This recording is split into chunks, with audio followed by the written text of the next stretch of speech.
Hey guys, welcome to another video. And in this video, I just came back from the SCAPE meet where I was speaking, and this is the recording of this speech or whatever, the presentation or what have you.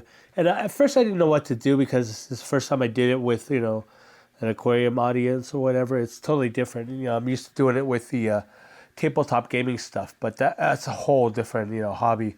I asked people, hey, what should I do and stuff. There's, talk in general, talk about how you started YouTube and stuff like that. So I just decided to talk about YouTube and about getting on YouTube if you wanted to and stuff. So that's just the warning. It's about aquariums, but it's about, getting on YouTube with aquarium videos mainly. So in a way, it's still about aquariums.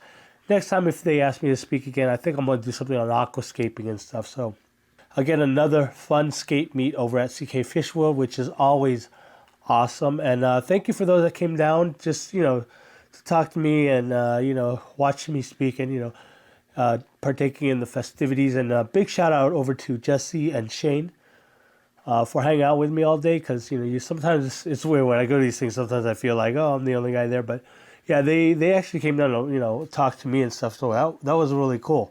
And it's really cool to talk to other people that, said they watch my videos and it helped them a lot. Because that's really what I'm doing here, right? Well, anyways, big shout out over to also SCAPE for running another awesome meet. And if you're in Southern California, make sure to check it out. Join up with them. It's free. And of course, the CK Fish World for hosting the event and stuff. Awesome fish store if you guys are in Southern California or in West Covina.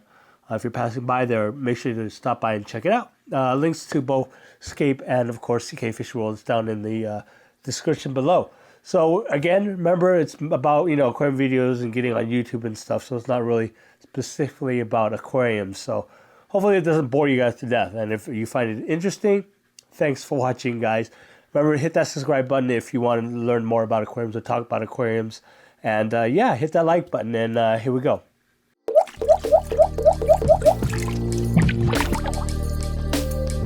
So, my name is Chung, and I run a YouTube channel called The Water Box, and I mainly do videos on planet tanks. That's actually my focus. So first of all, I have to apologize. I didn't prepare anything here because I wasn't exactly sure what I was going to actually do or present. But a lot of people say, well, why don't you just go ahead and just talk about your channel and stuff like that. So that's what I'm going to do. I basically started out in YouTube about 10 years ago doing World of Warcraft videos. Go figure, right? And then after a while, I changed a lot of hobbies and stuff like that. I went from, scale modeling to tabletop gaming, a lot of miniature paintings and stuff. And that's probably right now my biggest channel. So a lot of, landscape of YouTube's changed. So nowadays there's this whole formula about getting on YouTube and stuff, but I'll talk about that in a bit. So I started getting to aquariums about 2 years ago, again, back into aquariums, because I've been doing aquariums for about 10 years before that. So I figured, well, I had a heart attack, so after a heart attack I needed some kind of hobby that's a little more relaxing. Well, I remember the aquariums used to be relaxing to me until I got back into it. So that's usually how it goes. So I started making YouTube videos because I figured, well, for aquariums, because I figured, well, if I did this for the wargaming or the tabletop stuff, I'd do it for the aquarium. So I started doing that, and I got into, mainly my stuff was planet tanks, so I started doing videos and tutorials on planet tanks. A lot of things like dry start method, how to grow plants, CO2, all that stuff. And there's an ongoing series and all that stuff about that. So I started doing that. I just released a video started the channel about 2 years ago. Did it for a couple months, took a break for about 4 months, and then got back into it, did the dry start video, and that one got promoted by YouTube, and that kind of just blew up the channel and went pretty quick from there. So within a year I got about 8,000 subscribers, over 500,000 views already and stuff like that. So it's doing pretty well for what it is. Now, how many of you guys ever, thought about getting to YouTube or doing, sharing your tanks and stuff like that? Anyone? I mean, have you even thought of it or anything like that? It's actually quite easy. You could just take your phone, start recording, upload it to YouTube, and boom, you're done. Okay, now that's easy, and it's, if your goal is to just share with friends, share with a couple people and stuff like that, you could get some subscribers from it, maybe 100 or something. It'll go really, really slow. But if you want to really push it, then you got to kind of go down, get the schedule done, and always release videos at least once a week, stuff like that. There's like kind of a formula to do it, assuming that your content is good. Okay, so the first thing you have to remember is that content is king. Okay, and then the production value comes second. If you have both of that, then it's even better. The third thing is personality. If you have personality, that's all three of it, then you're awesome. But if you're boring as beep, then no one's going to watch your channel. It doesn't matter what you do, what kind of content you have. So those are the three factors that you really want to put together when you get a YouTube channel going together. Focus. Our community right now is already niche. Our hobby is niche. Okay, but it could even get more niche. Like, for example, I do a lot of planetarics. That's what I'm starting out with. Later on, when I get a lot more subscribers, I'm going to branch out a little, talk a little about marine tanks, and maybe a little about fish keeping and stuff. But always stick with your strong points, and then go with that. And people will watch. People, if you deliver the content that they want, then they'll watch. You'll get subscribers. The most important thing is just to keep the content going, and just interest the viewers and keep them watching. Most important thing is when you're making a video or whatever, you have to keep them watching the video. The YouTube loves it when people come and watch your videos and stay and watch the video, not just watch it for 3 seconds and then take off. Okay, they don't really count that anymore. It used to be all about views and stuff. It's not about that anymore. You have to make content that people will want to sit down and listen to you. The best content, a lot of best content is if you can make them sit down with a cup of coffee and just watch your content consistently, then YouTube will keep promoting you and keep promoting you. Okay, that is part of the basic formulas. Okay, first thing you have to do is understand how to make thumbnails, how to make and title your videos correctly. That's what's going to get people into watching your videos. Once they get into watching your videos, then that's where you have to keep them watching. And that's kind of just the basics of how to just keep them going. If YouTube sees that and they keep staying in your channel, and you keep pushing to another video in your channel, another video channel, or you passing them on to another channel on YouTube, then YouTube will see that as gold and keep promoting your videos. Okay, so that's important. It's like kind of a partnership and stuff like that. So once you get that going, you just kind of gotta ride the wave. You gotta be incredibly patient, because a lot of people do have some good content out there. Not great production values, but what they say is kind of important and it's very interesting, but they don't go anywhere because they don't actually follow that kind of algorithm. There are exceptions to it. Some people might blow up overnight or what have you. Now, doing great production value, let's just go to that. You could use your phone. I mean, nowadays phones like iPhones and stuff like that are really, really good technology compared to 5 years ago, 10 years ago. So you can just do it with your iPhone. The sound sounds great. Do it with your new Samsung phone or what have you. What's important is that you learn how to edit. Editing is going to make your content that much better. Okay, if you could edit your stuff and make it sound good and present the video to your users that they can understand, then they're going to stay and they're going to keep watching. Okay, that's the most important thing. One of the most important things when making videos, editing. Plan ahead. When you do research, I research on my videos, especially when the tutorial series like CO2, lighting and stuff like that. I spend hours just writing up an outline because I want to make sure I get the information right. Even though I've been doing this for years, I get it wrong. I could sometimes get it wrong. Or it seems like I get it wrong because what everyone's saying on the forums is not matching what you're saying on the video. That's going to happen no matter what. I mean, I'm sure you guys all been in forums where you're like, what is this guy talking about? It doesn't make no sense. Or everyone's believing in this one thing, but I can prove otherwise and stuff like that. That's what you're up against. You're up against that static noise that you hear all over forums and stuff. Now, I got my own personal opinions about those things, which I can't really say right now because I'm actually recording and people are going to get mad at me. So I'm not going to go there. But you're going to have to fight against that. And then what you want to do is just build that audience. When you release a video, people comment, especially when you first start a YouTube channel. It's really easy to always answer. Even though if they say thank you, you say thank you back. You want to build that camaraderie. Okay, the fans that's going to follow you, they're going to keep following you if you give them attention. If they know you're answering the questions and stuff, that's important. Okay, now it doesn't have to be tutorial videos. It could be just your life. It could be just you showing off your tanks. All right, anyone here watch George Farmer? George Farmer, he makes incredible aquascapes, right? And most of it, all his videos are about him making aquascapes. Do that.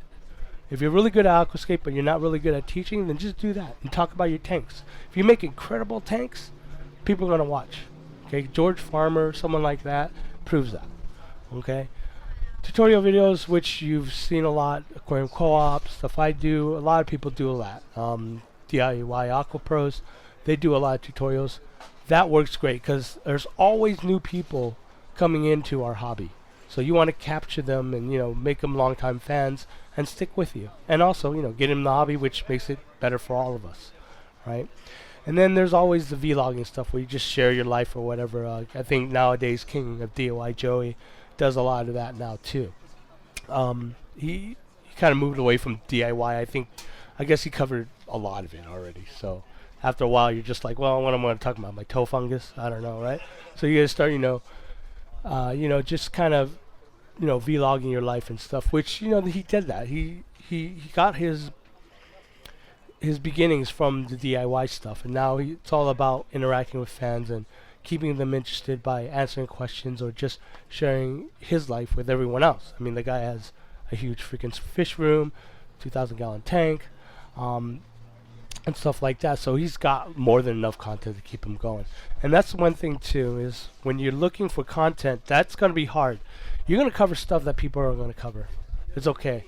All right. The most important thing is how you're going to cover it and making sure that people are interested in the way you're doing it. All right. People have done a dry start method before. I just did it my way. People talk about CO2 before. I just did it my way. I did it in a way where, you capture them, you make a series of videos and keep them watching. If you watch like my lighting series, it's 8 videos long. Okay, but I want to keep them watching. I want to cover as much material as I can, rather than giving them an hour and a half long videos of all this information, which they're not going to sit there and watch. You give them it in 10-minute increments. And it also looks good on YouTube because, he's just watched 8 videos in one sitting. He binge watched, your videos. I'm going to keep promoting those videos to everyone else out there. Okay, so again, that's the whole thing. That's what you're trying to do when you're trying to grow big on YouTube, is capturing the algorithm. And understanding the algorithm can be taxing at first, just like Planet Tanks. First time you started Planet Tank, a lot of people have that fear of Planet Tanks. They didn't know what to do. But once they get the knowledge down, it's really quite easy. Right? Same thing with the algorithm on YouTube. There's tons of videos out there. You can always ask me how it works and stuff like that. To go into it, it's going to take forever to talk about. Okay. Not only just the algorithm, but again, we talk about content. We talk about presentation and stuff like that. What you're going to do, what you're going to cover. I work a 40-hour job. Okay, so the only time I have to do videos is basically on the weekends or after work. And of course, after work, I go home and sleep or play games. Really, that's usually what I do. But most of the time, I do kind of sit there and do some research for the next series of videos I do. But you got to find time, you got to fit it in, and then you got to try to keep to that schedule. And it's going to be tough at first. When you grow in it, when you hit that 10K mark, things are going to get a little easier. Okay, currently my Aquarium channel hasn't hit 10K yet. It's about there almost, but I'm almost 9,000. But I'm at like 28K on my tabletop channel and stuff like that. So I've been through it, and this is the longest period between 5K and 10K. You're gonna start losing patience about trying to get people to watch your stuff, or it just seems like it's going really super slow. It's not. It just seems that way.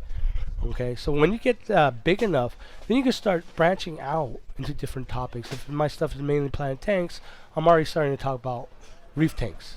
Okay, and probably that's where I'm going to stick to, Planet Tanks and Reef Tanks. Because for me, everything's about the plants or everything's about the corals. The fish comes in secondary. They're decorations for my tank. That's basically what it is. I do it backwards. So that's one of the things. So you're going to capture that audience, and you got to keep that audience. So it's actually very easy once you get it down. See, where else am I going to go with this? Time. You got to just find the time. Some of us actually has families, wives, kids, and stuff like that. So it's going to be very, very tough to do at first. Okay, luckily for me, I'm not married, single. I like it that way. I get I get to spend all the money on myself and stuff like that. So, and a little selfish, but hey, it works for me.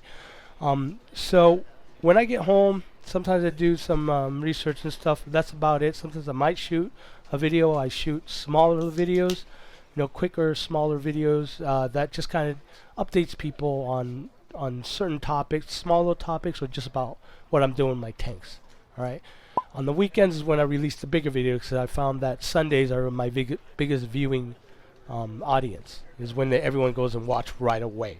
Okay, that's called momentum. That's called traction on YouTube. Is when you first release a video, you want as many people to watch it as possible in the first 48 hours. That way YouTube has enough data to decide whether or not they want to keep promoting your video. Okay, so that's one thing to keep in mind. So find those scheduling to do. Find your biggest release date that people are going to watch. It's going to be different for everyone depending on your audience. Okay, so always keep it to at least one video a week, at least when you first start. Right now, I'm already taking about 3-week break from my last series, which was on CO2. It was an 8-part series about CO2, and I did it in such quick succession that I burned myself out. Okay, so I had to take a break on that. The next one's going to be nutrients and stuff like that, and I'm kind of preparing for that, like long run, that long haul. So you got to do what works for you, what's best for your schedule. And once you get big enough, you could take longer breaks. But if you take too long of a break, it will kill your channel. It will knock down your views. Like when I first started when I first released the dry start video, it took about 2 months before YouTube said, "Oh, this guy's video is really awesome. Let's promote it on the front page." They did that, and in one day I had about 5,000 views and I think about 200 or 300 subscribers in just that one day. So that's what catapulted the rest of all the YouTube, all the videos I had on my channel. So about that, I was running about 5,000 views a day. I took about a 6-week break from that, and everything got cut down in half. Okay, so if you take too long of a break, it's going to kill those views. It's going to kill your channel. It's going to kill your momentum. So keep that momentum going. And again, when I say, when you get to get big enough, it's going to be easier. It's just with the first thing you're going to start, it's going to get pretty hectic. Okay, you're going to spend a lot of time trying to build that channel up. Anyways, other than camera equipment or stuff like that, I built all the equipment over time. I started with webcam, and then just build up from there. And that's another thing, you guys do it in front of your computer if that suits you with a webcam. It's very cheap, very simple to do. From there, I started buying cameras. I usually stick with camcorders, which is what I'm filming right now. Very easy because you can leave it running for something like this where I talk and stuff. When you're doing videos and you're doing editing stuff, you don't really need the long time of recording because you're going to be editing a lot of the stuff. So you can move to something like SLRs. Right? SLRs can't record one long stretch because I think 20 minutes at a time based on just how SLR works. But you could go that way. Again, camera phones will work too. They do really good quality stuff. The other thing is audio. You have to pay attention to audio because audio is probably secondary when you're making videos. If they can't see you, at least they could hear you. All right, and honestly, you want both. But always make sure that they can see what you're doing. If you're trying to show them something on camera, other than you sitting there being a talking head, if you're showing them how to aquascape or you're showing them equipment and stuff, make sure you have enough lighting. Okay, a lot of things can be fixed simply by lighting for your videos, and then invest in some kind of audio recorder or something. I have one sitting on the table right here, which is my field recorder, which is about, I think, about $200. But you get something smaller, which costs you about maybe $40, something like that, and you can record it and learn how to sync it in editing and post, and people will hear you great. And then that's going to up your game. People are going to stick and watch because they can hear what you're doing, they can see what you're doing. Okay, and then again, editing. Those are the 3 things about making videos that you must have in not just YouTube, but making a film or anything like that. It's all very important. You could go cheap, you could go expensive. It's really up to you. The other channel I'm working on with a friend is more of a family channel. We do skits and stuff like that. And he went all out. He bought lighting and he bought all that stuff. He's a photographer too, so I have to fight him every which way. Every time we film a 5-second scene, he takes 5 hours to set up and film the damn thing. Like, we film it for like 10 minutes. It's a 5-second clip, and he spends like 5 or 6 hours setting it up. So that's a little harder. That's a little pain in the butt to do. You don't have to go that extravagant, but we're doing it because we're trying to make really high quality, you know, short skits. Okay, the other channel I'm doing also is a Reptile Channel. Again, it's a very sister channel to my aquarium. I just started up with a friend. That's another thing I talk about. If you want to start a channel up with a friend, make sure that they're really good friends. Someone that you could stand. Okay, because if you don't, the channel's going to fail. If you can't get your scheduling together and stuff like that, it's going to fail. Become a disagreement, sooner or later it's like a divorce. Who gets the kid? Who gets the channel? Right? Especially when you build it up really, really high and big, and that happens all the time. So working with other people, just make sure that you choose someone that you really, really like and you could stand for more than 5 minutes. Okay? I think the final thing I'm going to talk about is, and I totally lost my train of thought. I'm sorry, I lost my train of thought. So, anyways, yeah. Find something that you really like to do if you want to do it. But again, this is shooting videos in an empty room. So really, you're just talking to the camera, and it should be really, really easy. You're on your own set schedule and everything like that. The other thing is live streams, and that's really, really easy. You just set up your phone, put it on a tripod, film, right, and then you just live stream it. But don't do if you do that at first, you're not going to get anybody watching. So it's kind of like you're filming it and making it for people to watch later. And when you build that audience, people are going to start watching your live stream stuff. A lot of people are doing that as well. They sit in front of their camera, and they just talk and field questions. Okay, so that's one way you can actually start, and that's a really cheap way to start. Does YouTube limit the time on live stream? Yes, I think it's about, I don't know, 4 hours before they cut the video and then go to the next one, and then you have to start a new live stream. I think it's about 4 hours. I can't quote me on that. I never run live streams that long before. The only time I did it was on my tabletop channel, and that was about a few years ago, and they cut it within an hour. So I had to stop it and then start it again, and stop it and start again after each hour. Right now, I think it's a lot longer than that now, because I've seen people just go doing a 24-hour live stream run, and they seem to be able to do it. So it might be longer now.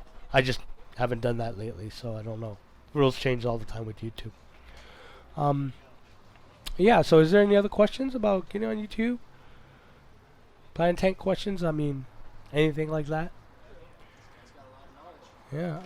Also, oh yeah, one important thing, and I beg of you guys, if you ever do YouTube videos, you say, "Hey, Chung, come look at my YouTube video." Please get a damn tripod. Okay? Because I don't want to see shaky cams. I'm going to throw up on my computer every time. People do that all the time. Like, hey, look at my tank. You know, that just doesn't work for me. I can't see anything. So, tripod, really cheap investment. So that's something you have to remember. All right. So I think that's all I have. Unless there's any other questions about getting on YouTube or anything like that. If you have any questions, just go ahead and contact me. You know, just go to my YouTube channel, The Water Box. You know, anything about planet tanks, anything about, you know, starting a YouTube channel. I'll help you guys. You know, if you want to get on, talk about some equipment, about how to get started and stuff. Shout outs don't work, just to let you know nowadays. You know, you're like, hey, Chung, give me a shout out. I could, but if I tell people to come to your channel and they're not going to stay and watch because your content is crap, then it's going to look bad on me. Okay? And that's the other thing. Oh, that's the thing I lost my train of thought. When you get big enough, you're going to run into a lot of personalities on the YouTube platform. First of all, haters, ignore them. Okay? Or run them as jokes. I do it all the time. Well, look at what this guy said. Ha ha ha, he's an idiot. Right? You're going to get haters. And when you get your first hater, email me and we'll go out for a drink because I'm going to congratulate you for your first hater. Okay, that happens. That's what we YouTubers do a lot nowadays. It's like, hey, I got my first hater. I'm like, oh, cool, let's go celebrate. Let's go get some cake or something. Okay, the other thing is drama. You're not going to see this when you're small. When you get bigger, there's drama. You just have to try to stay away from it. Sooner or later, you're going to get probably sucked into it if you start hanging around with a lot of people. But the drama only happens mainly on YouTube. But when they get together and they're like, "Oh, I'm gonna kick his ass. He's gonna talk shit about me. I'm gonna kick his ass." But when you get together, the dynamics changes, and the kind of everyone just is like, "Oh well, he's actually kind of cool. He just runs his mouth when he's not in front of my face." That happens. That's a human thing. So there's drama. There's a lot of drama out there. I'm not gonna say anything about it on this video. Again, something that needs to be spoken in private and stuff like that. But I'm really surprised about how big. Should you disable comment? Never. Or enable after you view them? You could review it, but never disable comments, because one of the things about building a YouTube channel is connecting with your audience. So you need to let them know that you could ask me any questions you want. You could leave a comment and say, "Hey, I like this video or not." And also, it's a great way to figure out if people are liking your videos as well. Oh, they actually like this video. They're understanding it. I'm gonna do another video just like it, kind of thing. But never turn off your comments. Someone did that. Now, I said I run a tabletop YouTube channel. It's not just a YouTube channel. When I first started, and I created a conglomerate of YouTube channels that run under my banner. And basically, some of them small, some of them really big, but we became a group of friends that just supported each other. One of them had comments turned off. I'm like, "Why'd you turn off your comments?" He's like, "Well, I don't want to deal with the comments of haters." I go, "You're going to barely get any haters. If you do, let us know and we'll just go razz on them." Okay, that's what the group's here for. But you need to leave the comments open because you need to answer questions. You need to connect with your audience. So you turn it on. Okay, at that time he was about maybe 500 or 600 subscribers. That was when he joined my group. It was about 4 years ago. He just hit about 100 and something thousand subscribers. Okay, and it's just because he kept on talking to people. He kept building that relationship. And that's one thing you have to understand. When you're doing YouTube videos, you're building a relationship with your audience. If you're an asshole, they're not going to watch you. Okay, it's really easy. It's just basic common sense. Okay, so don't turn off your comments. Anything else? So, yeah. Well, a second. No, second. That's okay. Okay, so yeah. Again, any questions? Just leave me, message me or email me or just catch me at another meet or what have you. Okay. All right. Thanks, guys.